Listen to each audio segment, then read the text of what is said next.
Welcome friends. நாம் இந்த வீடியோவில் மாட்டுப்பாலுக்கும் எருமைப்பாலுக்கும் என்ன வேறுபாடு இருக்குது, இதில் எந்த பால் பெஸ்ட்டுங்கிறத பற்றி பார்க்கலாம். எருமைப்பாலுக்கும் மாட்டுப்பாலுக்கும் உள்ள வேறுபாடு என்னென்னா அதனுடைய கலரும் அதில் உள்ள ஊட்டச்சத்துக்களோட அளவும் தான். எருமைப்பால் பியூர் ஒயிட் கலரில் இருக்கும். அதுக்கு காரணம் அதில் இருக்கக்கூடிய கேசின்கிற ப்ரோட்டீன் தான். மாட்டுப்பால் வெள்ளையும் லைட் மஞ்சள் கலர் கலந்த மாதிரி இருக்கும். அதுக்கு காரணம் பீட்டா கரோட்டின் தான். இந்த பீட்டா கரோட்டின் தான் விட்டமின் ஏவாக மாறும். நியூட்ரிஷனல் வேல்யூ பார்க்கும்போது எருமைப்பாலில் தான் அதிகமான ஊட்டச்சத்துக்கள் இருக்குது மாட்டுப்பாலை கம்பேர் பண்ணும்போது. 100 ml பாலில் மாட்டுப்பாலில் 3.2 to 3.3 கிராம் தான் ப்ரோட்டீன் இருக்குது.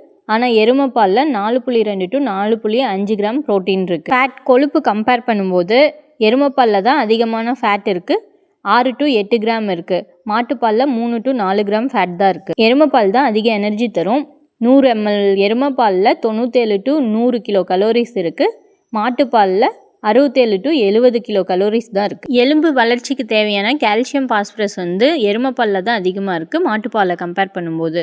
எருமைப்பாலில் டோகோஃபிரால்ங்கிற ஆன்டி ஆக்சிடென்ட் இருக்குது. அதுதான் எருமைப்பாலை ரொம்ப நேரத்துக்கு கெட்டு போகாமல் பாதுகாக்குது. எருமைப்பாலில் அதிகப்படியான ப்ரோட்டீனும் ஃபேட்டும் இருக்கிறதுனால எருமைப்பால் சீக்கிரம் ஜீரணம் ஆகாது. மாட்டுப்பாலில் குறைவான ப்ரோட்டீன் ஃபேட் இருக்கிறதுனால மாட்டுப்பால் சீக்கிரமாக ஜீரணமாகும். இதனால் குழந்தைகளுக்கு, வயசானவர்களுக்கு, ஜீரண சக்தி குறைவாக இருக்கிறவங்களுக்கு மாட்டுப்பால் தான் பெஸ்ட். அதிக ப்ரோட்டீன் புரதச்சத்து தேவைப்படுறவங்களுக்கு, வெயிட் கெயின் பண்ணணும்னு நினைக்கிறவங்களுக்கு, அத்லெட்ஸ்க்கு எருமைப்பால் தான் பெஸ்ட். நன்றி.